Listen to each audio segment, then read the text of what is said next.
CT, let's do it. Ladies and gentlemen, Cutoffs and Coffee, episode 10. We have made it to double digits. James and I are here, James, CT, and Dr. Nick Wilson, all with our coffee mugs. A little bit about today's guest, which we're really excited to talk about. I once knew him as a former high school wrestling standout and an Indiana University freshman. He is now the owner of Indy Family Chiropractic Wellness and a limited partner of Max Living. He's also a loving husband and a loving father. Everybody welcome Dr. Nick Wilson. Dr. Nick, welcome to the show, man. How you doing? Hey, thanks, CT. Yeah, doing well, man. Thank you. Great to see you. Where are you at now? It looks a little nicer than where James and I are stuck inside. Yeah, so I'm actually at the lake right now. So if you see people walking around and like my kids yelling in the background, it's because there's like nowhere to go here. So doing my best here, but yeah, at the lake right now. So awesome. Looks like everybody's out there getting some good vitamin D. That's getting right. their exercise in. That's right. That's awesome, yeah. Man. For everybody who doesn't know, about you, why don't you tell us a little bit about what you're doing, a little bit about your background. Yeah, so I'm owner of Indy Family Chiropractic, Indy Family Wellness, and so I'm a limited partner with Max Living, and so what that means is that we're part of a network of doctors who are trying to change the paradigm of health right now in this country. And as we know right now, common sense isn't really so common anymore when it comes to health. And the reality is that there's a lot of government control and pharmaceutical control of the health of an individual right now. And a lot of people are really struggling with their health on multiple medications. Right now, the average person now takes 12 medications on a yearly basis, fills 12 prescriptions every single year. And the reality is that struggling with their health, 5 out of 6 people, if they die of a disease, it's either heart disease or cancer, people on opioids, on drugs. And we just know that there's a better way, better life. And so that's what we're here to do as like Max Living doctors, is to really educate people on true health, what that really means, and really to regain their health, regain their life. Yeah, so if that doesn't get you guys fired up for what we're about to talk about, you might want to listen to that again, because all that is perfect stuff. That's exactly the things that James and I have been preaching for a long time. So James, why don't you start us off with this? I'm really excited to get into this with Nick. Yeah, absolutely. Now, just hearing that intro, I think leads up to this question, perfectly. At some point in your either early career or during college, did you have a paradigm shift in either thinking, coaching, or learning that kind of set you on a certain path that you're on now, from a career standpoint or from an interaction with your clients? Yeah, great question, James. So I was a personal trainer at one point, and what I found is before I was a doctor, I was a personal trainer, educating people, trying to help them eat well, exercise, and then all of a sudden I started struggling with my own health, and it was almost embarrassing. It was kind of a lot of shame behind that, because it's supposed to be like the definition of health, and then all of a sudden you're really struggling. And I remember having such bad bowel issues that I couldn't make it through personal training sessions without having to run to the bathroom, and it ended up being 12 to 15 times a day I was running to the bathroom, ended up with blood in my stool, first diagnosed with ulcerative colitis, and they thought I had Crohn's disease, and went through the gamut of medical tests and saw 5 different specialists, and really just no answers. Every time I'd ask questions like, why am I struggling with this? What's going on here? I'd get answers like, well, you either have bad genes, or it's just bad bugs, or, just could be bad luck. But either way, the solution was always a pill. And it was take this, and I'd ask questions like, how long should I take it? And they're like, well, this is something you do for the rest of your life. And really, I grew up in a medical family, so it was not a big deal. I took the medications. I did that for 3 straight years. I took all their advice to a T, and I really wanted to beat this. And so everything that they gave me, I did, and including whatever nutritional recommendations that they proposed. And 3 years later, still had all the same bowel issues. The blood in the stool ended up getting worse. And I just realized at one point, after meeting with several doctors, that if I continue on this path, this is going to be a lifetime of chasing my tail. This is a medical merry-go-round that I really felt like I couldn't get off of. And the reality is that I feel like a lot of people now struggle with their health. They are on a merry-go-round that they really feel like they can't get off of, but they've never really even been exposed to a different way of thinking and living. And for me, it was, a friend of mine at the time that just finally kind of snapped me out of it by saying, listen, there's a different approach, a different way. I kept saying I've tried everything at this point, and he said, well, you've tried everything medically. There's a different side of that coin. There's a different way. And he introduced me to, at the time it was called Maximize Living, and his doctor's name was Dr. David Erb. It's a pretty good name for like a natural doctor, right? Yeah, I would say so. And yeah, I found out what was causing my problems. I was severely toxic. I was eating all the wrong foods. I was inflamed. I had a 12-degree curve in my spine, and right in the area that was the worst part of my spine. If you know anything about physiology with the spine's there to protect the nerves. And right where those nerves go are the ones that directly feed bowels and also, small intestine, large intestine, elimination, all of that. And he just stepwise walked me through how to correct that, how to eliminate the toxins that I've been exposed to, the toxicity that I had accumulated over time, how to eat the right foods. And 6 months into it, my bowel issues started to go away. After 9 months, I had no more blood in the stool. I was completely regulated off of all of my medications. And fast forward 15 years later, here I am, no medications. I think about the fact I have no issues now, and it's really what shaped me and what made me pursue a different way.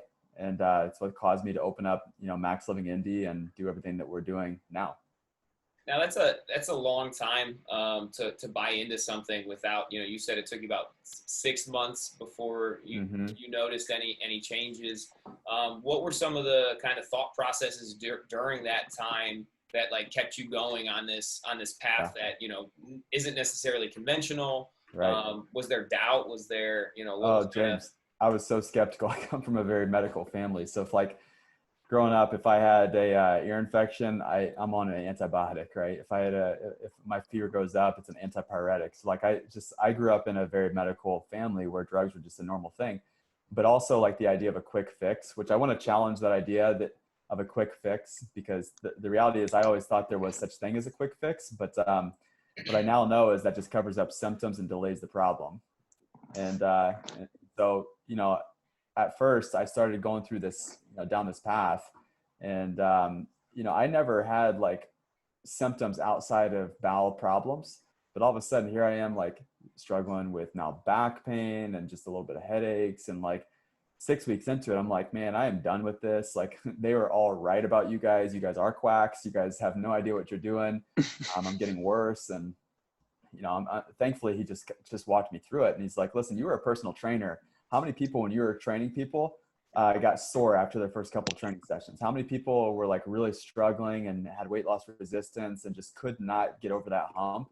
And what was your advice to them? It's well, okay, that makes total sense, because you got to stick with it.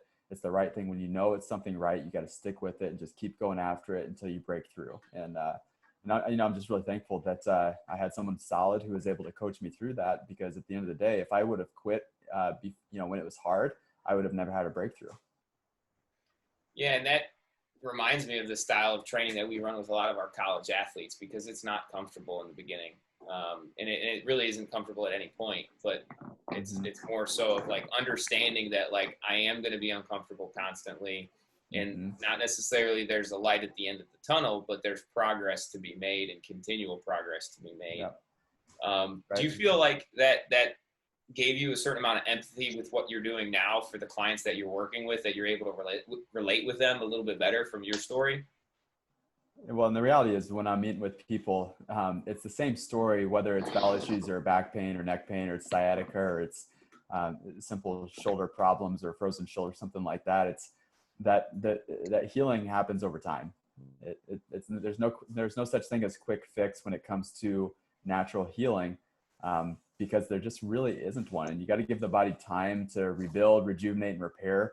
What's amazing about the body, once you start understanding this and studying this, is that your body's constantly recycling itself. And so every 120 days, you get a whole new set of red blood cells. Every 6 months, you get a whole new stomach lining. Between every 9 months and a year, you get a whole new set of cells that make up your skin cells.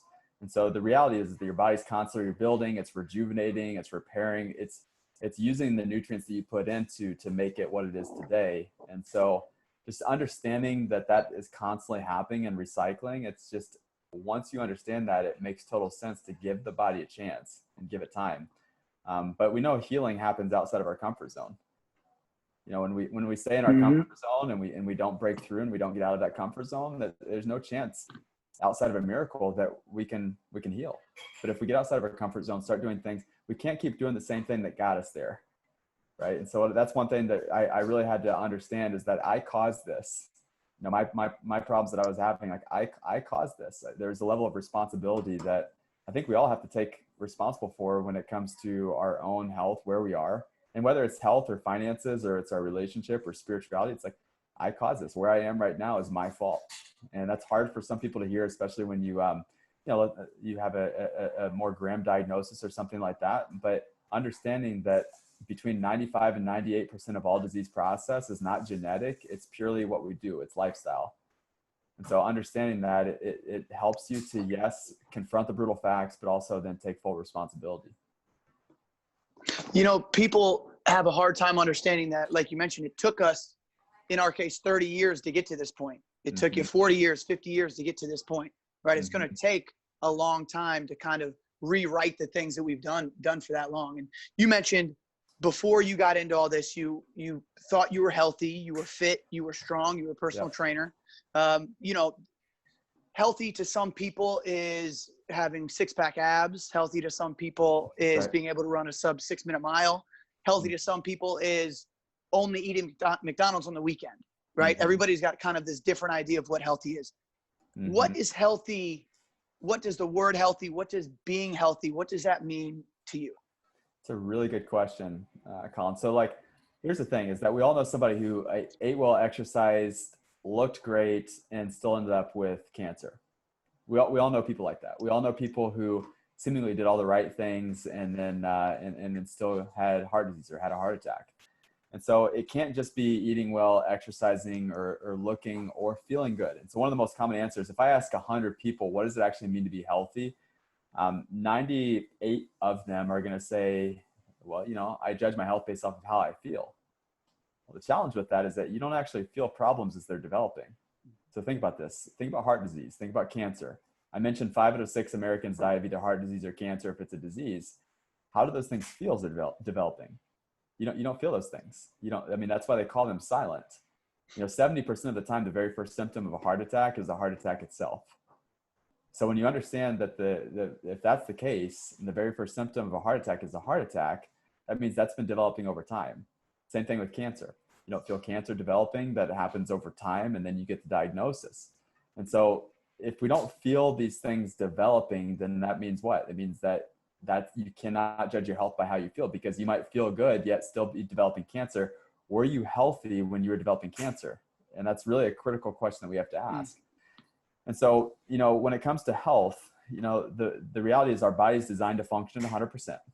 And when our body is functioning at 100%, that's true health. But there's a scale. I like to call it the vitality continuum, because there's the scale between 0% function and 100% function. 100% function is 100% life. 0% function is obviously death. Yeah. And so let's call this your heart. You could get down to 90% function, you not feel a problem. You get down to 80% function, you still don't feel it. Get down to 70%. You have to get all the way down to 60% function, and then you get a symptom. And then if we get a symptom, what are we taught to do with a symptom? Like, let's call it a headache. Like, what do most people take for a headache, guys? Ibuprofen. So here's the question: is the cause of headache a lack of ibuprofen in the bloodstream? Or if, like, let's say you get an indigestion, what do you take for indigestion? Like a purple pill or whatever it is. So is the cause of indigestion the fact that, you know, you don't have, you know, the purple pill in the bloodstream, or you get all of a sudden your cholesterol goes up and now your inflammation is up and everything. And so is the fact that you have high cholesterol the fact that God forgot to put Lipitor, Zocor, Crestor, or Simvastatin in the bloodstream? It's not the cause of the problem. But what I'm finding is that people are starting to wake up and ask good questions, like, what's causing my problems? What's causing my health issues? What's causing my headaches? What's causing my blood pressure to go up and up and up and up? And I get a blood pressure pill, it goes down a little bit. I forget to take the dang thing, and it goes up higher than it was to begin with. Like, what actually caused that? I want to know that. I don't want to, if I have back pain, I don't just want to take the steroid injections. I don't want to just mask the symptoms and do the muscle relaxer, pain injection, anti-inflammatory. I don't want to just do that. I want to know what's actually causing my problems. People really are starting to wake up. So when it comes to what's the real definition of health? If you actually look at the root word of health, The real definition of health is in the word. It's how is your body healing? How's it functioning? So when your body's healing and functioning at 100%, your body can actually overcome these things. Like think about your immune system. The immune system is a hot topic right now because of everything that's going on. Your immune system, when your immune system is functioning and healing at 100%, you don't have to fear a virus. You don't have to fear just you don't have to fear these things because your body is pre-programmed. It's equipped. Even cancer. Think about cancer, because that C word is something that's pretty scary for a lot of people. Did you know you have immune system cells? Their is to seek out, surround, and destroy cancer cells on a day in and day out basis. That's exactly what's happening inside of you. It's happening inside of me. You know, it's as long as our bodies are functioning and healing at 100%, that we don't actually have to live in fear of our own body because our body's doing the right thing at the right time. Cool. Awesome. Yeah, I have this written down from another talk I heard you give, and you said, who's to say what our body can do when it's functioning and working optimally? The body works best when there's no interference. Right. And I mean, that's, I think, a great way to kind of,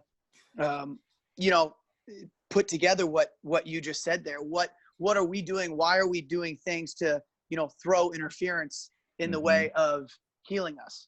Well, it's really the non-interference model of health. So if you really think about it, if you and I, let's say we were to take 100 people and they're struggling with diabetes, they're on blood pressure medications, they're struggling with the common things that Americans struggle with. Let's say throw in a couple who have, thyroid problems, and take them, and you and I were going to take them, and we're going to go on a deserted island, and we're going to be on this deserted island, and we're going to train them, we're going to nourish them, we're going to feed them. We're on a deserted island, so we have no access to anything, but we did have access to good sunlight. We had access to a good quality nutrition. We're going to make sure these people are getting adjusted on a regular basis. They're exercising, they're doing all the right things. I would guarantee that, let's say 99% of those people are going to heal from their chronic disease. And that, it might sound like a bold statement, but I think you get it. Like, let's take 100 people, let's do the experiment, put them on the island. Let's just keep them there for 90 days and let's do the right things. And what does the right things mean? It means, hey, let's make sure that our mind is right. We have a growth mindset. We believe our bodies to be capable of healing. Our nutrition is spot on, that we're eating foods that are from the earth, or what some people call food by God versus food by man. So we're eliminating processed food, making sure that we're minimizing toxins, which on a deserted island, you're going to be, obviously. You're getting oxygenation of your tissue and building lean muscle, which you guys are experts at. And you're making sure your nervous system is functioning at 100%. Your brain is connected to your body at 100%. And you take somebody and you just implement these essentials, and we call them essentials because they are essential to life. And in Max Living, this is the essentials for the body to heal. And you just make sure that this is happening on a regular basis over the course of, let's call it 90 days. Well, what's going to happen? Well, that person's going to heal. And I mean, this is why we see so many miracles, is for this reason, is because people, when somebody fully integrates those essentials to health, well, that's when you see the crazy stuff start to happen. That's when you see them get off of medications. You see people reverse chronic disease, and you see them not only like get off of their opioids because they're back pain, but literally they're rebuilding, rejuvenating, their body's repairing at a higher level.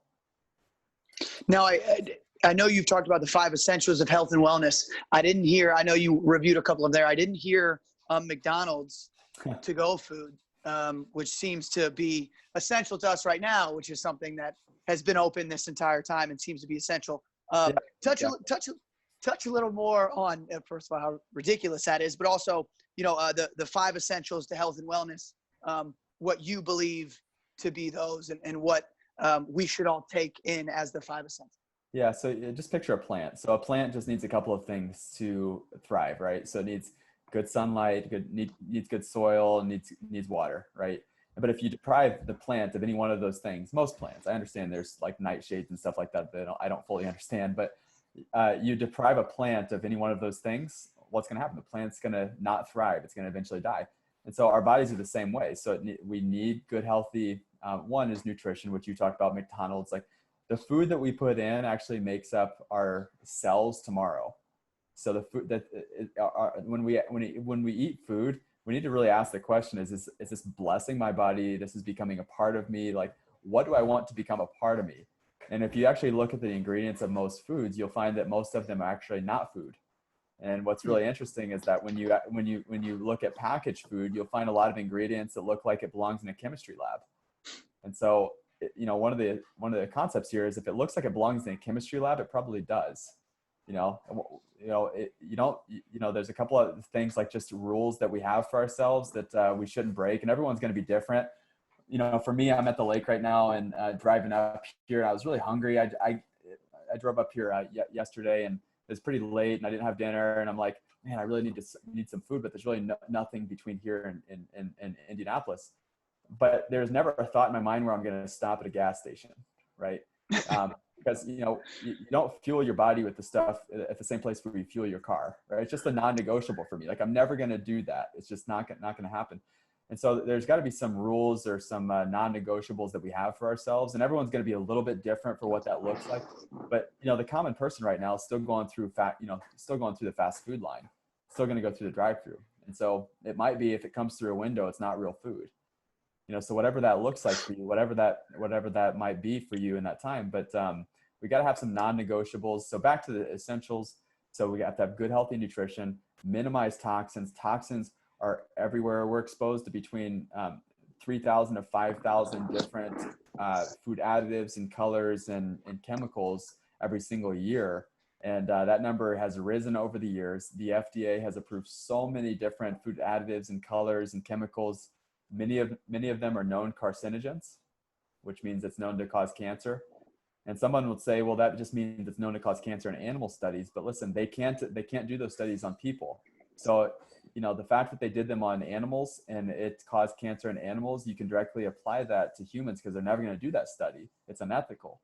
They're just knowing that we need to be counting chemicals more than we count calories and understanding that. So we minimize toxins, make sure that we're building lean muscle and make sure we're taking in oxygen, which again, that's exercise, that's high intensity interval training, that's surge training, that's burst training, whatever you want to call it.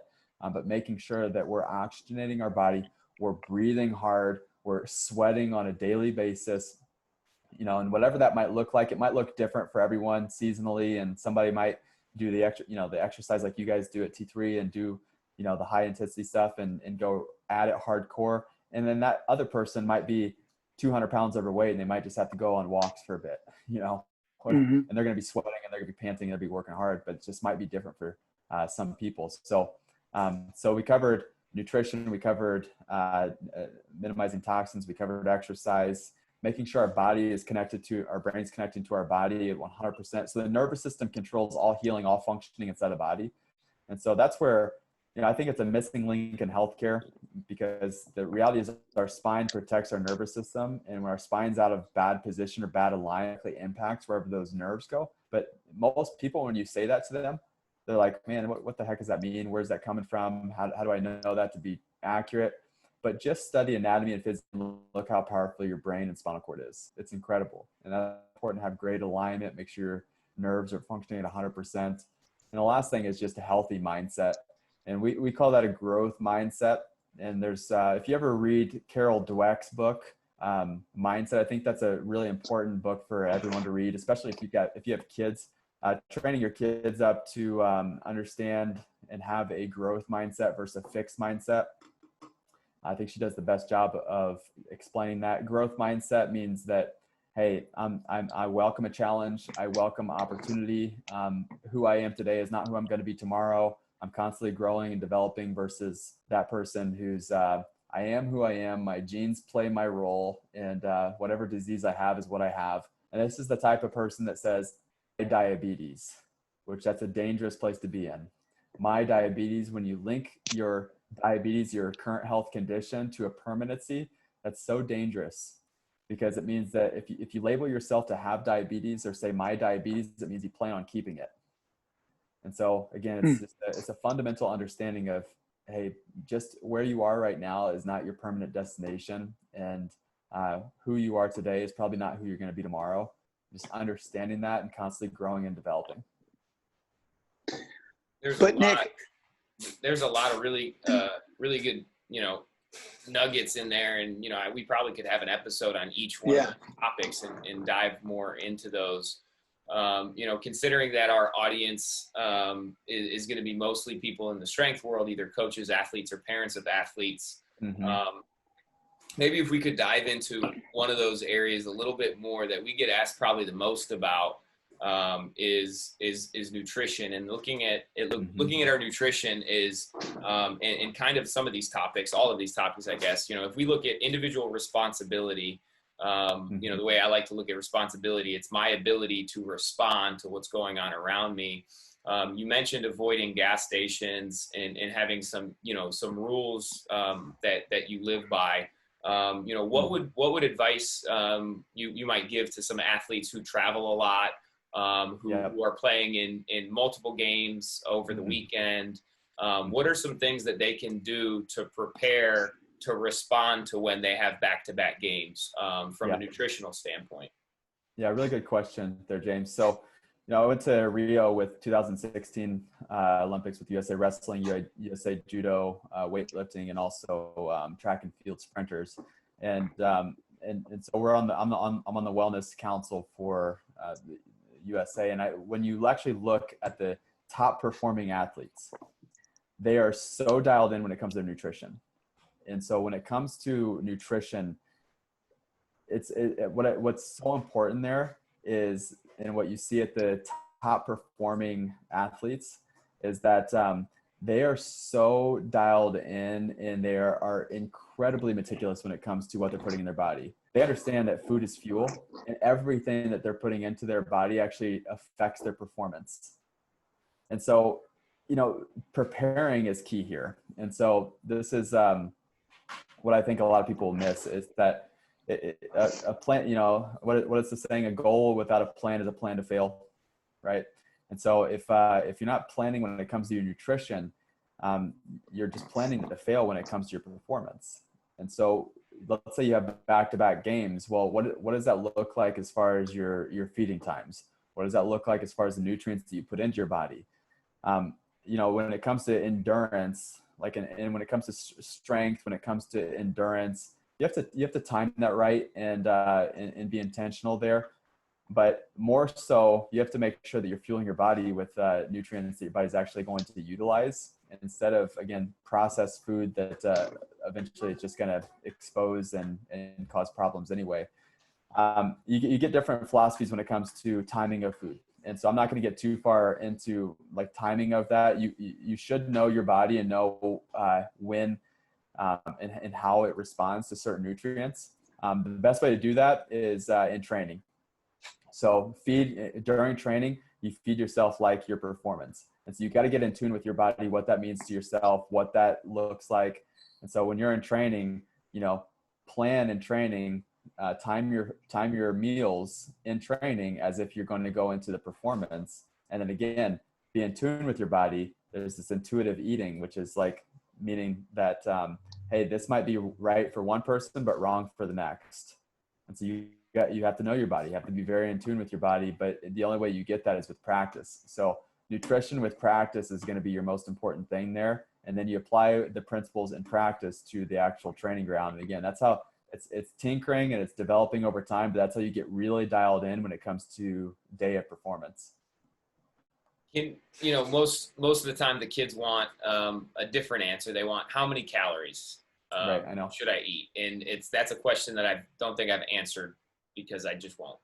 Could you kind of dive into that a little bit more in terms of either where this whole calorie thing came from, or what's a way you kind of explain that? I don't do a good job of explaining why I don't believe in calories, but I think maybe hearing you talk about a little bit more might give me some insight in these conversations that we have with kids. Well, the idea of just counting calories when it comes to especially kids do not need to count calories. What my concern with that is, what are we training our kids to do? Be obsessed with counting of calories and looking at the not only just the nutritional value, but just how many calories are actually in here. Now they're playing this game already where they're calories in versus calories out, and they have to already calculate food. We should not be training our kids to look at food as a calculation of what's going to happen to them if they eat it. Meaning that they're either going to gain weight, lose weight, or is it enough to get them by? No, listen, food is fuel. And when you look at food as fuel and not just as caloric expenditure, and you listen to your body, we really need to be training our kids how to listen to their own body, listen to hunger signals. Are they hungry? Are they not hungry? Is it time to eat? Is it not time to eat? Again, these things happen with training. And again, the higher level athlete you get, the more likely it is that they're going to be more in tune with these types of things. But parents, man, we really don't need to helicopter parent when it comes to the calories that our kids are eating. We need to be helicopter parenting on what they're actually consuming, because if you actually go to most sporting events and you see what is being given, because let's face it, I mean, I've got kids, I've got a 3-year-old and an 8-year-old. Most of the time when you go to these events and there's one person in charge of the food, the snacks and stuff like that, man, the stuff that they're giving them is just complete garbage. It's chemicals. There's lots of different processing of the food. It's just, then the drink is Gatorade and it's high fructose corn syrup, and he's got all these problems. So if you actually look at the quality of the content of the food more than the content of the calories, you're winning there. And so start with that more than anything else. I think that's great advice that kind of ties into a post that you had. And I think it said something along the lines of what's good for the individual is usually good for the whole. Something along those lines. And people don't like that answer because it forces them to look at their individual actions and what those actions will actually lead to, as opposed to, well, this person said 2,000 calories and that's what I did. So right. I must be an individual that, needs a different answer. Well, there's no one size fits all nutrition. There's no one size fits all healthcare. There's no one size fits all anything, even fitness. So just like knowing that you guys would not put the same program in for every single person in the world. That's just as a broad example. Yeah. Well, that's same thing with healthcare, same thing with nutrition.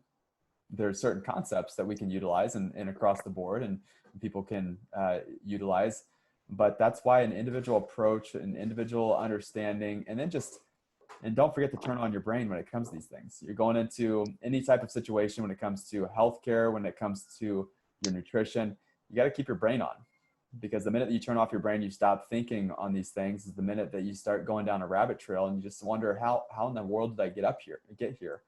And how did I end up on a couple different medications, or how did I end up on, how did I end up gaining 12 pounds or whatever it is? It's like, well, that happened over time. That happened many times just because of a lack of being dialed in, tuned in, and understanding along the way. So you're telling me, and I bring this up because I'm working 2 weeks of youth football camps. Okay. So you're telling me the best snack during a 3-hour camp is not fruit roll-ups, Pop-Tarts. I actually saw a to-go crepe, and it was tortilla wrapped in chocolate with caramel. It was one of the craziest things I've seen. I am not a parent. You are a parent. James is not a parent. It must be hard to get children going and out the door in the morning with what they need to take to their camp or to take to their friend's house. What can parents do who are listening right now to be able to understand what they're doing for their children by the snacks they're giving them, by the response that it takes for children to eat certain foods? What can parents take out of this, Nick, for you, like being a parent of young children? Right. What can we give them? What's some things that they can take out of this that will help their kid long term when it comes to situations like that? Well, you're 100% right. That's the common story and that's the common nutrition.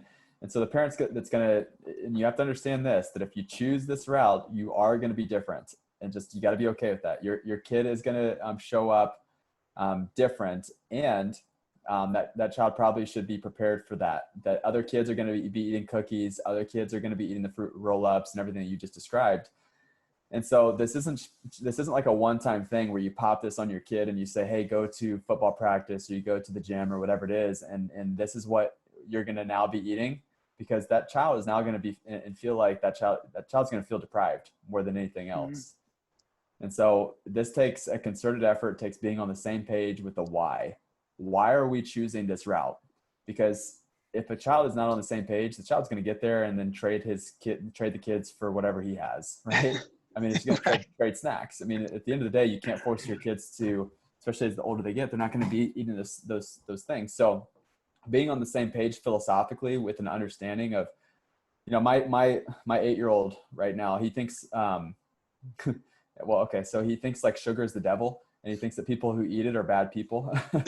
It's not like we're like brainwashing him, but just like, he just doesn't understand it. Like, why do people eat this stuff? Because he understands that like sugar feeds cancer. We know that sugar decreases the immune system up to 4 hours after consuming it. So he's wondering like, okay, everyone's concerned about their immune system right now. Why are they still eating sugar?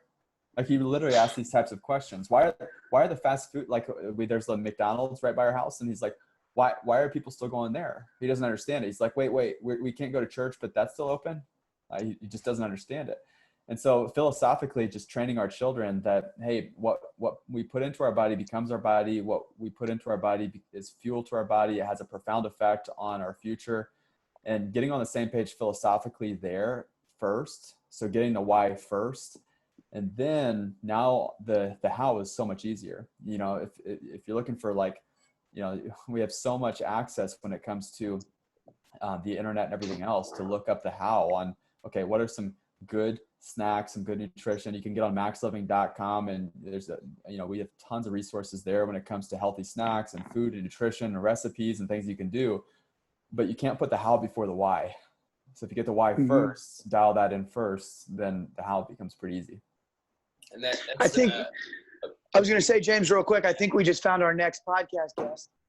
I think Dr. Nick Wilson's 8-year-old is going to be our next podcast guest, so we can have a conversation there. That would be awesome. And figure out what it took for him to learn that. Go ahead, James. Isaiah would have some fun with that, by the way. I was just at a client's house training him, and like we stopped in the middle of the workout, and he's like, "Hey, man, I've been working with this mental coach for a little while now since I've been in the NFL. I got to play you this clip." And it was a video clip that he sent to my client talking about, hey, now is the time in the off season we hone in on the why. Because if you don't know why you're playing football, that's right, then we're not going to have a successful off season. So let's figure that out. That's right. And that's an overarching thing that anybody can take to what they're doing on a daily basis. That just takes a little step back from their current action or current situation, and let me take a step back. Let me look at why. Well, and if you don't have the why, then any of those 5 essentials. Yeah. Well, and if you don't have the why, it's so easy to bail before you get there. Yeah. Right. So, I mean, just in your guys' world, just in training. So just think about this. We've all, let's just call it lifting weights or whatever it is, running a marathon, whatever it is. So if you don't have a why behind running a marathon, you're going to bail at mile 12 when it comes to your training. If you don't have a why when it comes to your training, you're going to bail in that last set. There's no reason to do that last set if there's no big compelling reason why you're going after it. And it's certainly when it comes to achievement at the highest level, it takes grit. You have to go one step further than the next person. You have to keep training your body to push its limits to find out what you're actually capable of doing. And if you don't keep pushing in and pressing in, then you never really figure out what you're really made of. And so getting to the point where it's at the very end of the day, it's like, I put it all on the line. I gave it everything I got. Like you don't do that without a compelling reason why. And so just in training alone, you have to identify your why just in order to keep pushing through and pressing on. And again, just because I've had exposure to these guys, the Olympic level athletes, like it's just such a clear difference. I wish I would have had this exposure like back in high school and then going into, I wish I would have had this exposure because it's such a clear difference in the understanding of what you need to do to be successful in that arena.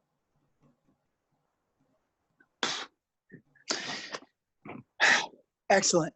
Yeah. Thank you. Thanks for sharing that. I would like to pivot a little bit because I would include in those essentials good, healthy sleep. Something that I've been interested in a long time, and I've been trying to really figure out the best way to dial in sleep. And it's so hard because we are living in a world that is full of bright lights and overstimulation and caffeine. And we spend a ton of time in the sympathetic nervous system where we're just on all the time. Right. And then I'm supposed to hop in bed at 9:30 and get 8 hours of sleep and be able to get up at 6 and do it all over again the next day. Right. Can you talk a little bit from your perspective about sleep and how important that is? Oh man. So we have arguments behind the scenes about if there was a sixth essential, what would that be? And it's conclusive, like sleep would be like the sixth essential if there was one. And so I agree 100% that it is absolutely essential. Sleep is when your body rebuilds and rejuvenates and repairs. And so think about this. When you sleep, all of your systems in your body decrease. So that your heart rate decreases, respiratory rate decreases, you're not digesting anymore, so that decreases. Yet your nervous system is the one thing that speeds up. So why is that? It's because it's going to work to rebuild and rejuvenate, repair the damage that was done that day. And yet so few people get good sleep. And, one of the reasons why so few people get good sleep now, and this has gotten to be a big issue, is what you mentioned, is technology. So blue light, looking at a screen right before you go into bed, falling asleep with the TV on, looking at your phone right before you fall asleep. That's a big, that changes your circadian rhythm. You've got a circadian rhythm, a set point, an internal clock in your body. And so some people will wear blue light blockers and wear those before they go to bed. And that's a good thing. But really what we want to do is we want to turn off technology at least an hour before we go to bed. So that's very difficult for most people. You have to be very disciplined in order to do that. One of the ways, the common tip that I have for people is to plug in their phone downstairs or a different place before they actually go into bed. So their phone is actually away from them, and don't use your phone as an alarm clock. Mm-hmm. And so one of the big reasons why we really don't want to be using our phone as an alarm clock, is what do you want to look at first thing you get up in the morning? Because a lot of people, they're open their iPhone or whatever it is, and what do they look at? They see whatever Facebook came in, the notifications, Instagram or news story, whatever it is. Maybe it's a text message or something. That's how they actually start their morning. Really, that's not a great way to start your morning. And we have to have good, healthy morning routines if we want to be successful really in any area of life. But when it comes to our sleep, even just the subtle buzzing noises, they've done studies on this. Is that they've done studies with people with driving down the street, and that bzz, bzz of the phone actually releases hormones within their body. So actually chemicals are released, healthy hormones that would create like a happy experience within the body. Wow. And so like that bzz, bzz actually has like a release of happy hormones. Wow. And so it's addicting to actually pull up your phone and look at your phone. And so even keeping that away so you don't hear those emails that come through, or don't hear the text messages that come through. Also, putting our phones on airplane mode is also critical. There's more and more studies on EMFs, electromagnetic frequencies, and just more as 5G gets rolled out here. I think you're going to see this become more and more popular. An understanding of 5G and how that actually influences sleep. So understanding that lights. And so a lot of us, we grew up with like a night light or a light on or something like that. That actually influences melatonin production within the body. And so now you have a lot of people who are melatonin depleted and deficient. And because of their melatonin production that's been off, now they have difficulty sleeping. So some people, when I test people with their nutrients and toxicity, because we do a lot of nutrient and toxicity testing, you'll find a lot of people who have markers of melatonin that are off, and you have people who have a lot of nutrient deficiencies like magnesium and things like that would play a role in the reason why they're having difficulty sleeping. You combine that with aluminum or mercury or some of these other heavy metals that commonly people are exposed to and have in their systems. It's just a perfect storm to have sleeping problems. So nutrition plays a big role in that. Caffeine plays a big role in that. So, not drinking any caffeine after noon, ideally not being dependent on caffeine at all in order to have healthy energy. But I know that's like right now, that would be like, if you say don't drink coffee right now, like people won't watch this, so I'm not gonna. Right. They'll just turn it off. Yeah. Yeah, like screw this guy. But filming is done before noon, everybody. Yeah. Right. Right. So the point though is like you don't want to stimulate your nervous system right before you go to sleep. So whatever that looks like for you, but ideally you pull that down before noon. So you're slowly winging yourself down off of that, and that cortisol. So there's like this, when you look at the science of this, is this cortisol continuum or this big graph, and it's the cortisol should be going down over time. But when we do caffeine, instead of going down over the course of time and throughout the day, all of a sudden it makes this big spike back up. And now all of a sudden, now you got this person who wakes up at 2 a.m. and wondering why they're waking up at 2 a.m. Partly is because that's when the cortisol kicks back in. Partly that's because of the influence of the nervous system. Many times it's because of a stimulant. The other thing that can happen there is if that person's consuming sugar at nighttime, maybe it's even wine at nighttime, and all of a sudden they wake up and the wine sugars are now kicking in and it wakes them up at night. And so this really influences sleep. When you track sleeping patterns, you see this. The best way to decompress yourself when you're going to bed, turning off the TV, turning off the screen time, making sure that you're not consuming sugar after dinner, so that after dinner snack can many times be detrimental to your sleep. And then just making sure that you're not necessarily consuming stimulants and coffee later in the day. I kind of want to ask a more like, this is definitely a question for me in terms of, I from a chiropractic standpoint, obviously if you were closer, it'd be a no-brainer. But what are some things that, people can look for in a chiropractor to know that they're not just going to a guy that's going to put a Band-Aid on their low back pain? I have athletes that see chiropractors not too regularly, but I do have a couple athletes that'll see a chiropractor. I have a couple clients, one client that really likes a guy, but if I'm going to search for a chiropractor that I want to just go to see, what are some things that I could look for to know that I'm getting a good service and that it's not just somebody who wants me to keep coming back every week because what the adjustment did was make me feel better until 2 days from, until the next day I train. Yeah, and to be clear, chiropractic is an art. So it's not going to be the same from one person to the next, and everyone's going to be different with their philosophy and technique. And, in my opinion, anyone who's helping to, help that person in a non-drug, non-surgical way to not only feel better, but to actually be better is someone who's a friend of mine, right? And so just to be clear, when I talk about this, I don't want it to ostracize anyone or make anyone feel bad, but there are differences within chiropractic, and there's therapeutic care and there's corrective care. Therapeutic care would be more palliative care, which means the means to the end is just helping you feel better, but not necessarily correcting the underlying cause of the problem. I think most people seek out chiropractic because they want a natural approach to correct their underlying issue, so they don't have to deal with their issue for the rest of their life. So we really should have some objective evidence that would be corrective. And so one of the ways that I look for when I'm looking for like a friend or family member, someone who needs, or a patient who's traveling or something, when I'm looking for someone for them, is I want to make sure that person's taking x-rays initially, taking re-x-rays to make sure that that problem is improving over time, that the spine is actually correcting over time. We have a network of over 400 doctors nationwide within Max Living that have been certified and I trust. And so my first place that I go is maxliving.com and find out if there's anyone near them. Fortunately, I've had the privilege of knowing and getting to know many of these doctors, so I can usually tell if this person is, I usually know a lot of them.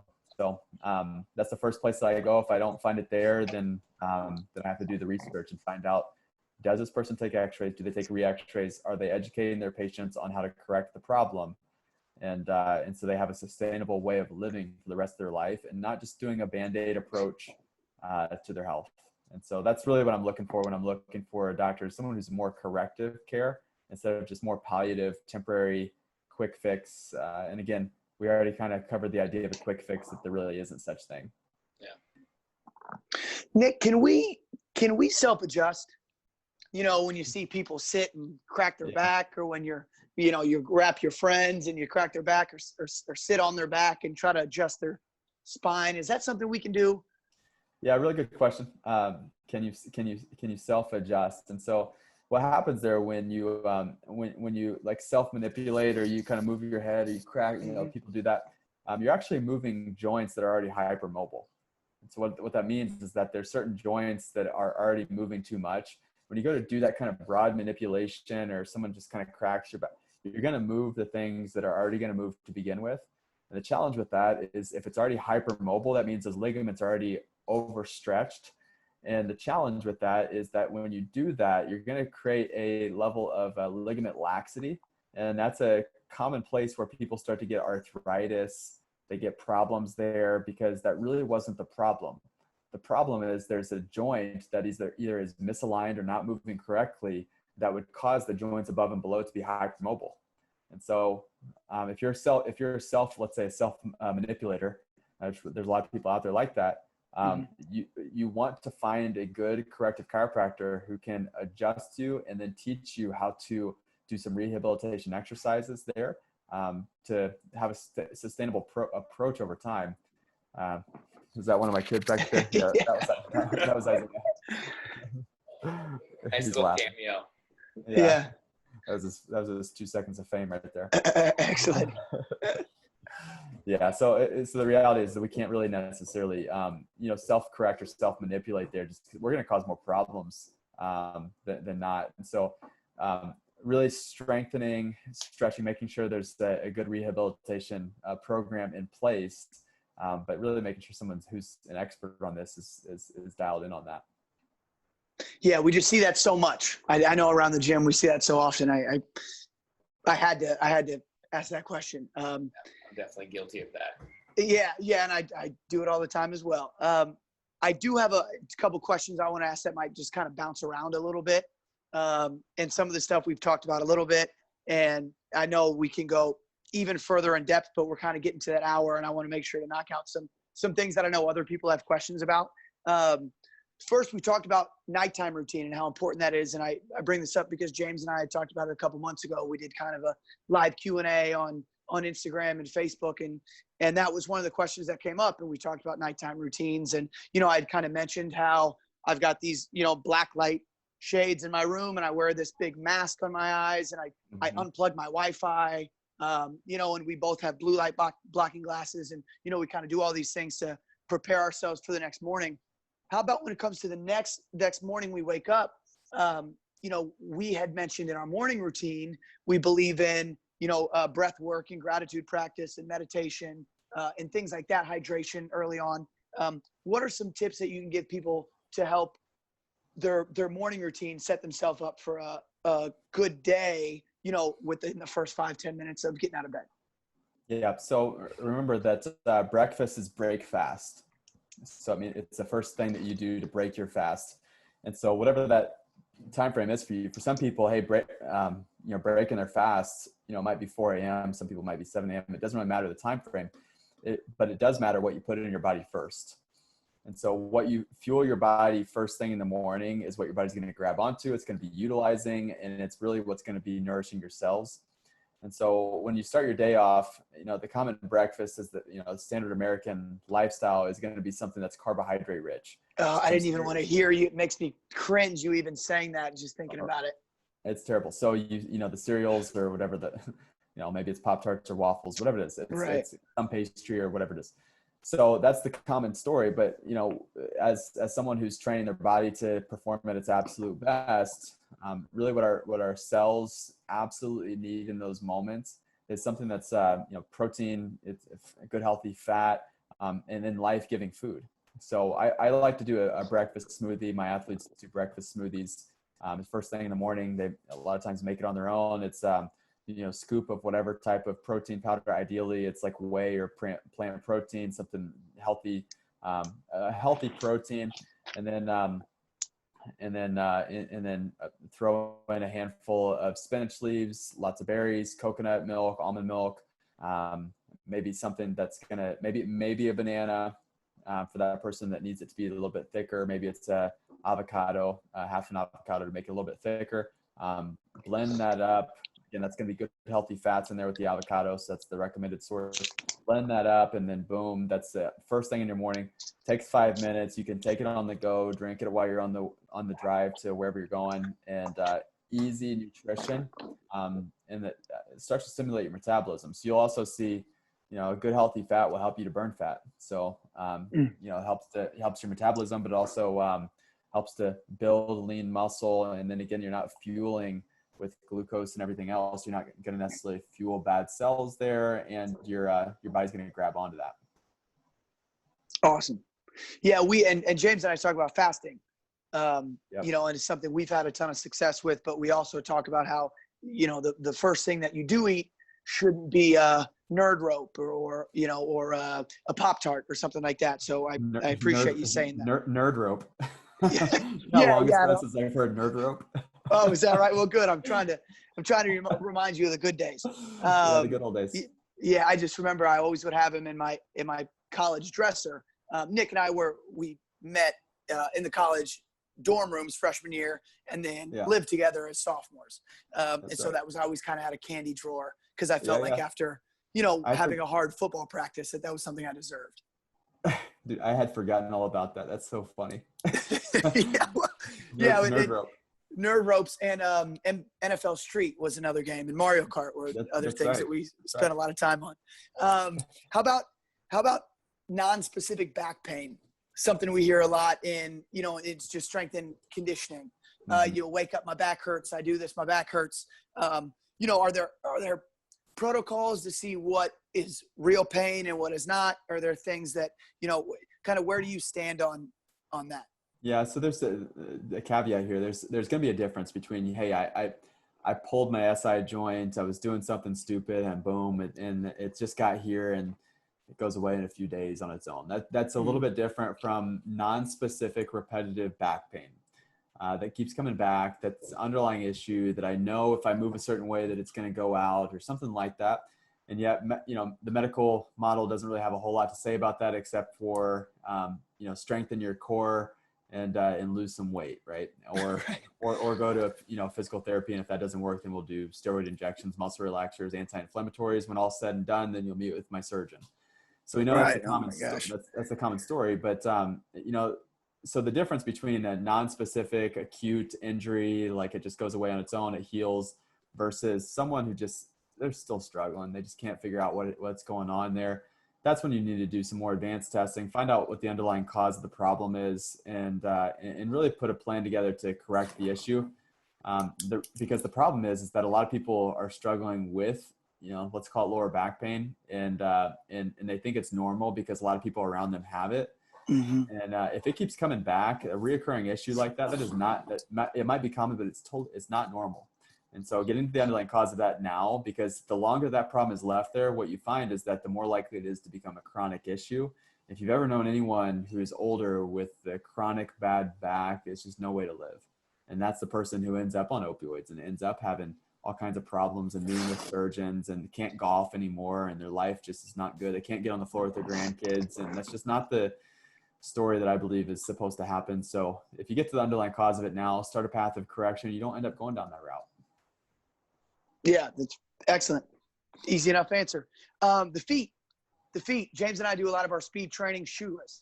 You know, you can feel the ground. We also believe in grounding, being able to take the energy from the earth and all that. Talk about how important the feet are. Yeah. So what you just said right there is something it's missed for a lot of people is barefoot. So you have what's called intrinsic muscles of your feet. The only way that they are actually activated is as actually gripping the ground with your toes. And so if we're running around with our shoes on, or even with socks on, even in the house, when we're in our house, you know, shoes off, socks off, grip the ground. Getting outside, you know, I had the privilege of visiting the Amish this past weekend. It's really interesting. If you ever had a chance to go and visit the Amish, it's really, really interesting. I actually learned a lot and gained a lot of insight and perspective. So we pull up and their kids, there's 4 of them running around bare feet in the concrete, and it's blazing hot outside, and they're just happy as clams. And they're like running around in the gravel, not just concrete, gravel. And they're running around barefoot in the gravel, and their kids are just like relaxed and looking at you in the eye when they're speaking and just interested in you. They don't have ADHD by any means. They're not like looking for the next thing to do. They're not bored by any means. They're just there. And part of it's because they're there with, you know, they're grounding all the time. It's just because of what they do. But you also don't see Amish with flat feet. And why do you not see that? It's because of those intrinsic muscles of the feet being utilized and worked. And so when you grip the ground, it develops the arches in your feet.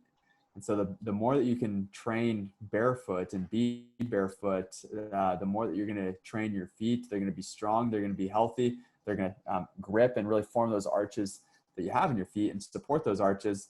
But if we don't do that, and we don't do that enough, especially from an early childhood development age, more likely are we to have, flatter feet, pronate, end up with knee problems, ends up with hip issues, and that creates a whole kinetic chain reaction with the lower back and then eventually shoulder and neck. And so, really the foundation starts at the feet. So you're saying we can have shoulder injuries from the feet? 100%. Yeah. Yeah. We see it all the time. How about that? Yeah. A lot of people don't understand that, and then don't understand why James and I are running around with socks on and no shoes. The problem is we often forget where we put the shoes because, we're running around so much that we forget where we put them. Once we find them, they're back on, but we do a lot of barefoot training. Two more quick ones before we get to what are we missing, and then James, unless you have something else, we'll be able to wrap it up and Nick can get back to paradise there. Okay. People always say corn is a great vegetable to eat, and they say Gatorade is a great sports drink to drink. Can you please debunk those myths for us? Yeah, so within the same token, talking about corn and Gatorade, there's an underlying factor there of corn is one of the most genetically modified crops outside of soy. So what does that mean to have a genetically modified crop? It means we grow up bigger, faster, and more resistant than ever. And what's the downside of that is because we chemically manipulate it and we geoengineer it and change its composition there, then we know that it has a negative health reaction within the body. There's been so many studies about genetic modification of food, how it might be, it might feed the world. And that's the argument, that we can feed the world with genetic modification of food.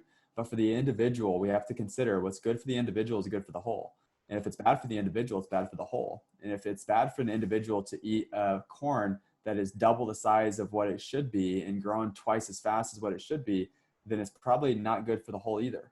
But for that person, that individual who's choosing a different model than that which would be, applied across the board to everyone, you want to stay away from things that are genetically modified. So genetic modification of corn, soy, those are the two big ones. If you just research Dirty Dozen and Clean 15, you'll find out those that are more, healthy to eat as far as fruits and vegetables that not as heavily sprayed, not traditionally chemically modified, genetically modified. Those would be like the Clean 15 versus the Dirty Dozen that you want to stay away from and buy those Dirty Dozen. You want to make sure you buy those organic 100% of the time. But then you apply that to what all goes in, those genetic modification of corn, then it's subsidized from the government, and then it ends up getting put in just about everything, such as Gatorade. So here we have the high fructose corn syrup, which, the corn manufacturers of America will try to convince you that it's the same as sugar and that's not as harmful as sugar. No, it's actually, when you actually look at the high fructose corn syrup, you're seeing one of the reasons why we have so much type 2 diabetes and also obesity in our youth with children. And so you look at what the ingredients are that go into these Gatorades and everything else. And yes, they're changing the names. So you'll see like corn oil, and you'll see other different names for this now because high fructose corn syrup has gotten a bad rap. And so they've done a name change, and you'll see that changing over time. So again, this is where you have to turn on your brain, be intentional, make sure you're plugged in to, natural healthcare, because again, if you don't keep up with this stuff, if you haven't been keeping up with this in the last 6 months, then you're way behind because they're changing it all the time. And you've got to make sure that you're staying in tune with this stuff. I used to, as a freshman in my dorm, I used to always have like a case of Gatorade, and I hardly ever got to it because my roommates would always take them despite me not liking that they would take them. Joke's on them. Joke's on them. It's actually on them. Yep. Joke's on them. Dr. Nick, thank you for doing what you do. Thank you for asking the right questions. Thank you for actually waking up and having the questions that you did so long ago so you can be in the position now. We've talked about so many awesome things, and this is one of those podcasts that I think people have to listen to 3, 4, 5, 6 times, and even after the 6th time, they'll take away something new every single time. there are so many ways that we can go with this question. We'll wrap up with this, but what are we missing, Dr. Nick Wilson? What are we missing in the industry? And which industry? What do you mean? So I guess you are in multiple ones. But let's talk just health and fitness in general, wellness, we'll say. What are we as general population, general society missing? Yeah. So, the reality is that when you look at the body is so brilliant. I feel like that we've forgotten to honor the body and respect the body. We try to manipulate the body and try to trick the body into health. The body really can't be tricked into health. The body needs to just be supported.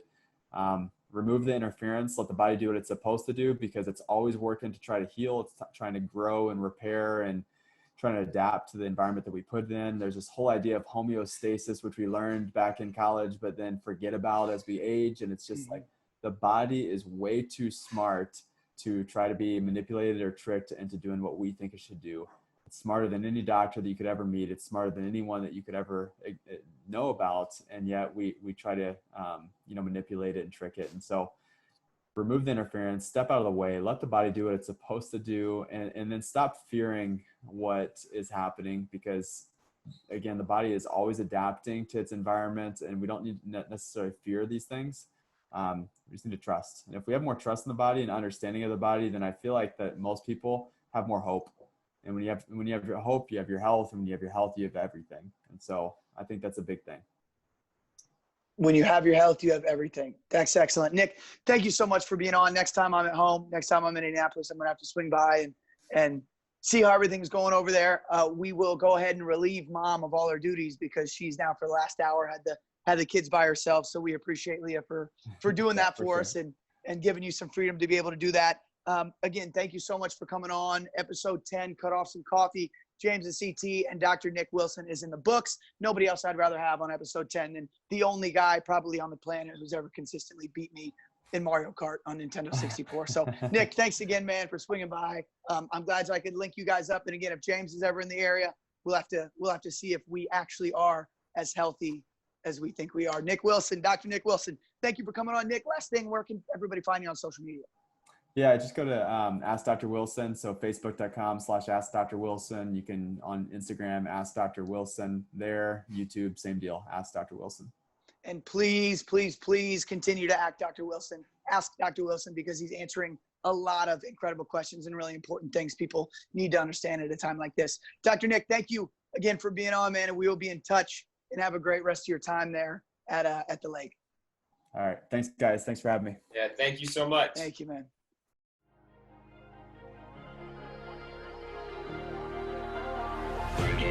Make it, do it, makes us